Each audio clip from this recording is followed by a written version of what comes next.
Mesdames et messieurs, bonsoir et bienvenue sur les informations du Septentrion. Démarrons cette session d'information par cette nouvelle qui va soulager les parents d'élèves. En effet, dès le premier jour de cette rentrée scolaire, les nouveaux collégiens se sont vus classés dans des établissements non choisis, ce qui a suscité la réaction des parents d'élèves sur la toile. Face à cela, grâce au dynamisme des ministres de l'enseignement, les transferts des 10 élèves ont déjà démarré et sont gratuits. Une information relayée par le quotidien d'Abarou qui ajoute que les responsables d'établissement ont aussi confirmé cette information. À Parakou, l'honorable Rachid Gbadamassi était aux côtés des fidèles musulmans de la mosquée centrale de Madina dans le 2e arrondissement dans le cadre de la fête de Mauloud hier 27 septembre 2023.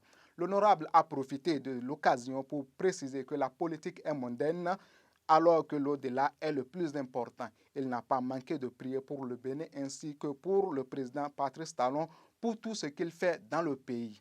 Faisons un tour à Niki cette fois-ci avec la célébration de la fête identitaire de la Gani. Elle a connu la présence remarquable du ministre de la Culture Jean-Michel Abimbola, celle du numérique Aurélie Adamsoule-Zoumarou, de l'honorable Rachid Gbadamassi ainsi que son homologue Robert Bian. De même que les autorités politico-administratives venues pour la circonstance. Les festivités se déroulent dans une très bonne ambiance devant le roi Soro Toru Tukosari. Débutée depuis hier 27 septembre, elle se poursuit demain 29 septembre avec la cérémonie de rasage des Wasangari. Pour finir, un enregistrement audio de l'émission Revue de presse africaine de Radio France Internationale du mardi 26 septembre 2023, devenu viral sur les réseaux sociaux, affirme que des bases militaires sont en construction dans les environs de Kandi pour accueillir les troupes françaises en cours de retrait progressif du Niger. Une information que le porte-parole du gouvernement béninois Wilfried Liangbedi dément et clarifie, je cite.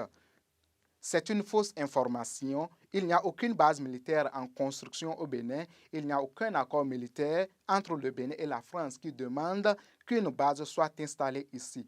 Aucun projet en perspective d'accueillir une base ou des troupes qui seraient parties de tel ou tel pays. Fin de citation. Ce sera tout pour aujourd'hui. Merci de nous avoir suivis. À demain pour d'autres informations.